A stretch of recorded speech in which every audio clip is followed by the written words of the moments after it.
Hello, BookTube.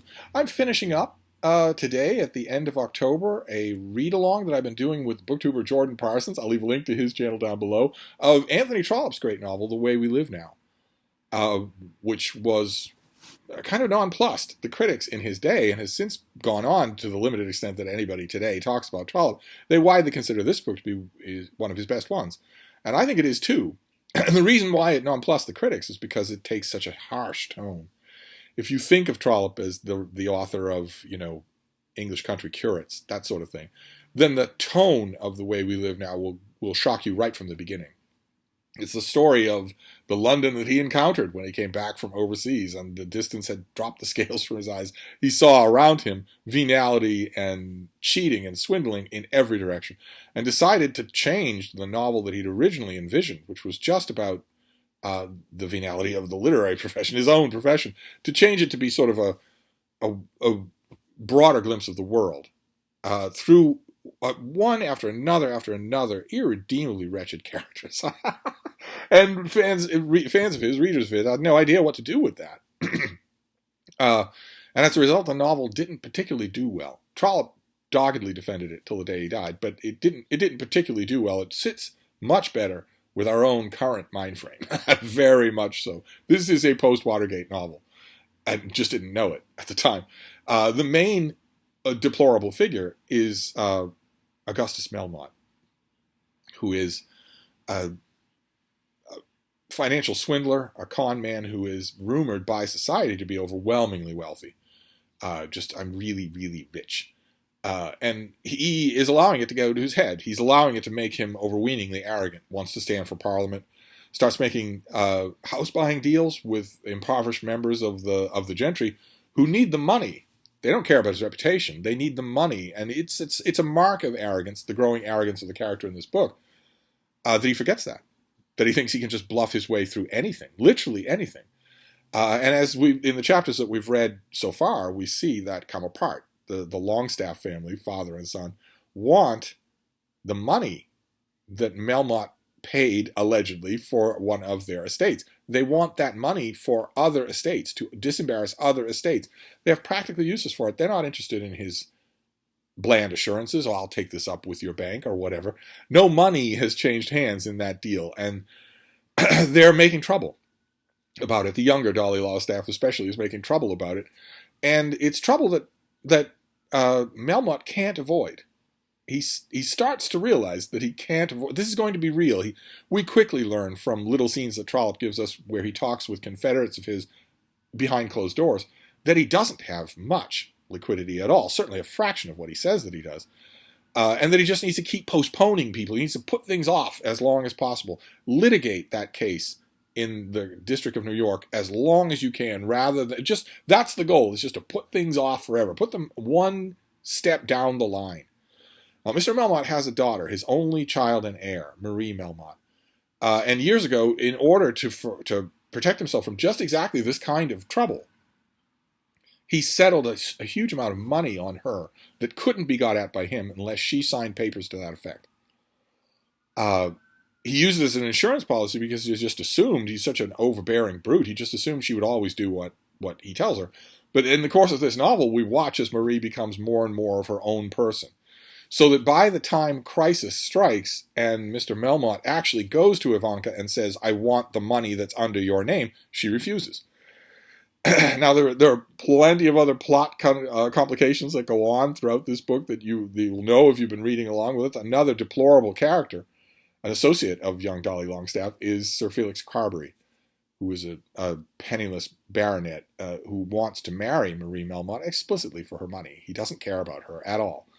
And they make plans to elope to America, and those plans fail completely, all because of Felix. And when they do, she realizes that Felix doesn't love her and doesn't know what is going to become of her. There are some very touching moments for Marie Melmotte in these concluding chapters, and also for Mrs. Carberry, Felix Carberry's mother, who reaches the depths of despair and directionless loneliness in these chapters. She's devoted to Felix, even though she knows as well as everybody that he's a worthless cause, that he'll only eat up everything that she has and never even thank her for it, much less alleviate anything. And she has a daughter. who's in love with another associate of Felix Carberry, but a worthy man. Young Henrietta Carberry and Paul Montague are some of the upstanding characters in this book. We kind of get the impression from the beginning that their relationship will eventually be honored by Trollope, and it is in the end of this book, where in the course of the book, Melmotte has become a villain, just an outright villain, not a complex or multifaceted figure that Trollope often creates, but just a villain. And if that's the case, well, then you're halfway through this novel, and once you realize this guy is just a villain, he's just a monster, then you know what Trollope is going to do with him. It's one of two things. He's either going to break him and exile him, or he's going to kill him. And to that point, in these final chapters, if you're a reader of Trollope or Victorian triple-deckers in general, you also know a large part of all the other things that are going to happen in the end of this book.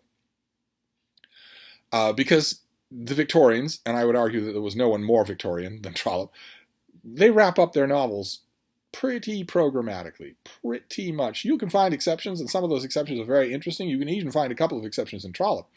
But you can tell, Jordan actually mentions this in his video, you can tell that Trollope was staring at the end of this book and realizing, I've got to start moving these pieces off the board. That, in a very mechanical way. I've set up more complications than the sales of this book are warranting. I need to start getting these things wrapped up. So Paul Montague and Henrietta Carberry, Mrs. Carberry, and whether or not she's going to be the wife of an influential editor, the fate of Mr. Melmotte, but also the fate of Marie, the fate of all of these characters, including the young men at the Bear Garden, a disreputable gentleman's club where they're not gentlemen. They cheat and swindle each other openly. They invented the house rules specifically to incorporate the fact that they're all wastrels who won't show up until 3 in the afternoon.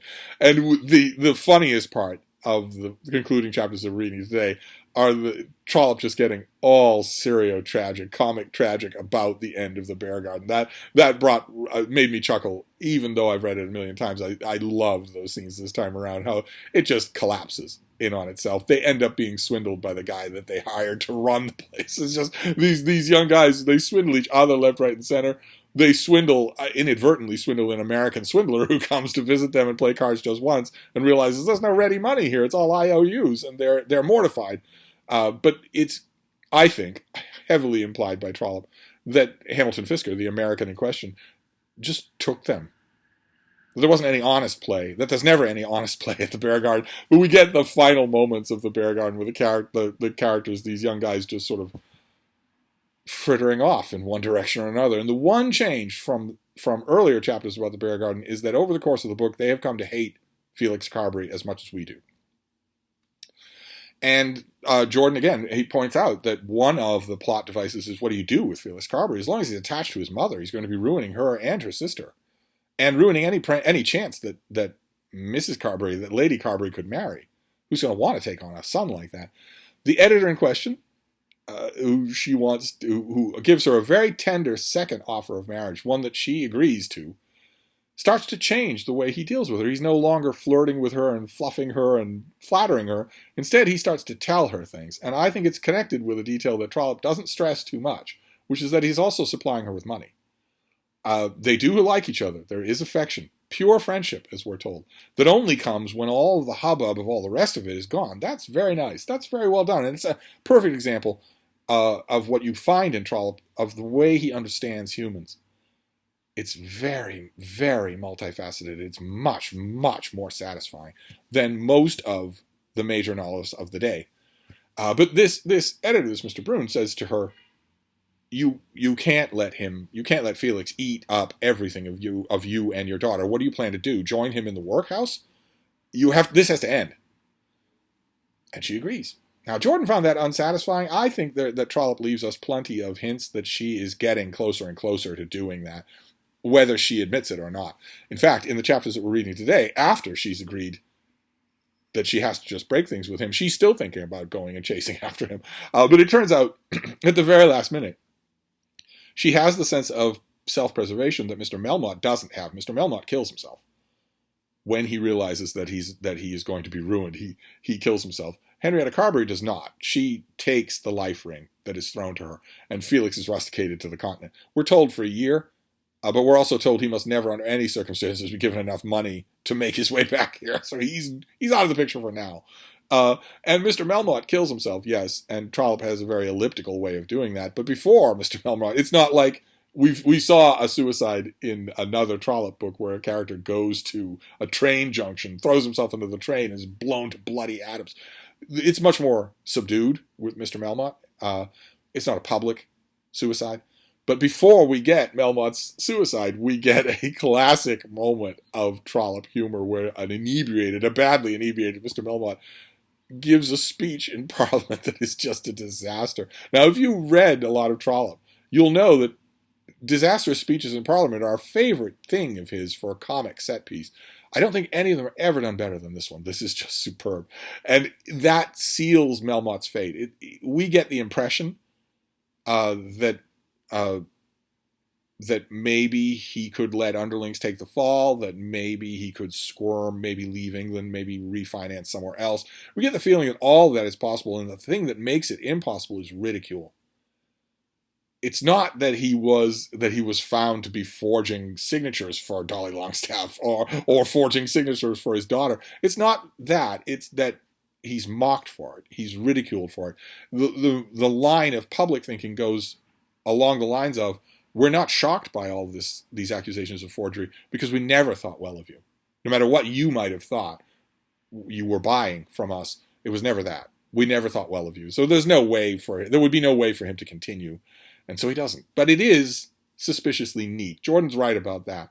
Trollope's instincts as Trollope reassert themselves at the end of this book. They aren't there, I would argue, for most of the work. Most of the work doesn't read like Trollope, except in the brilliance of its observation of human nature. But other than that, it's bleak. It's much more cynical, just unbridled cynicism than Trollope usually allows himself, until the end, when suddenly he has to wrap things up and he has to satisfy his readers.